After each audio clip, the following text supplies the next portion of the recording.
Swarnandhra vision 2047తో AP unstoppable అంటున్న CM Chandrababu అందుకు తగ్గట్టే నిర్ణయాలు తీసుకుంటున్నారు. అమరావతిలో రాజధాని బిల్డింగ్స్ నిర్మాణం కోసం సిఆర్డీఏ సమావేశంలో ఐకానిక్ డిసిషన్ తీసుకున్నారు. ఏపీ రాజధాని అమరావతిపై కూటమి ప్రభుత్వం కీలక నిర్ణయాలు తీసుకుంటోంది. తిరిగి రాజధాని నిర్మాణాల ప్రారంభం కోసం ఇప్పటికే డిసెంబర్ ముహూర్తం ఖరారు చేసిన ప్రభుత్వం కొత్త టెండర్లను ఖరారు చేసి నిర్మాణ బాధ్యతలు అప్పగించనుంది. ప్రపంచ బ్యాంకు నుంచి రుణం ఖరారు కావడంతో ఆర్థికంగా ఇబ్బందులు ఉండవని ప్రభుత్వం భావిస్తోంది. ఇదే సమయంలో రాజధాని అమరావతి నిర్మాణంలో మళ్లీ సింగపూర్ భాగస్వామ్యం పునరుద్ధరణకు కేంద్రం అనుమతి కోరింది. అమరావతి నిర్మాణ పనులపై సీఎం చంద్రబాబు సుదీర్ఘంగా సిఆర్డీఏ సమీక్ష నిర్వహించి అందులో పలు కీలక నిర్ణయాలు తీసుకున్నారు. రాజధాని అమరావతి నిర్మాణంలో భాగంగా విజయ్ కుమార్ గారు కడక్నాథ్ కోళ్లను పెంచుతూ 6 నెలల్లో 8 లక్షలు సంపాదిస్తున్నారు. మీరు వీరి నుండి నేర్చుకోవాలా? అయితే ఫ్రీడమ్ యాప్ని డౌన్లోడ్ చేసుకోండి. పలు భవనాలకు టెండర్ల ప్రక్రియ పూర్తి చేశామని ఏపీ మంత్రి నారాయణ ప్రకటించారు. ఇప్పటికే 5 ఐకానిక్ టవర్లకు సంబంధించి design contract Norman Foster company దక్కించుకున్నట్టు నారాయణ తెలిపారు.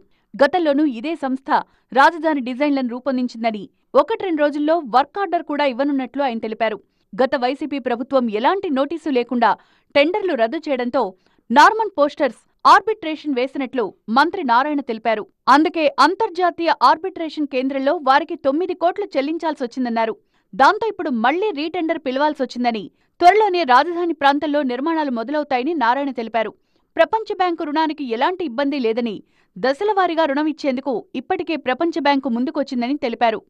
ఈ యొక్క ఐకానిక్ టవర్స్ ఏదైతే 5 ఉన్నాయో, అసెంబ్లీ, హైకోర్టు, దానికి డిజైన్ అప్పుడు నార్మన్ ఫాస్టర్ అండ్ పార్ట్నర్స్ చేశారు, లండన్ వాళ్ళు. మన టెండర్లో మళ్ళీ వాళ్ళకే వచ్చింది. యాక్చువల్గా అంతకుముందు డిజైన్ చేశారు, అది కొద్దిగా ఇన్కంప్లీట్. యాక్చువల్గా అంటే డిజైన్ చేస్తే ఎగ్జిక్యూషన్ కూడా చేయాలి. వాళ్ళు డిజైన్ చేస్తే ఎగ్జిక్యూషన్ చేయాలి.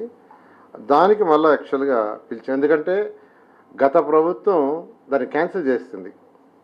వాళ్ళు కోర్టుకు పోవటం, కోర్టులో మళ్ళీ వాళ్ళకి 9 crores పే చేయడం కూడా జరిగింది ఆర్బిట్రేషన్లో. అంత గందరగోళం అయిపోయి క్లోజ్ చేశారు. క్లోజ్ చేయకుండా ఉంటే డిఫరెంట్ ఉండేది.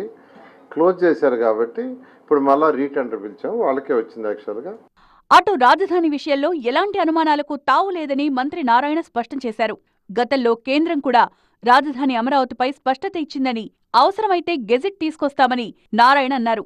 కేంద్రం గతంలోనే రాజధాని అమరావతి అని పార్లమెంట్లో స్పష్టంగా చెప్పిందని, కేంద్రం అధికారిక గెజిట్ను జారీ చేసేలా రాష్ట్ర ప్రభుత్వం చర్యలు చేపడుతుందని నారాయణ తెలిపారు.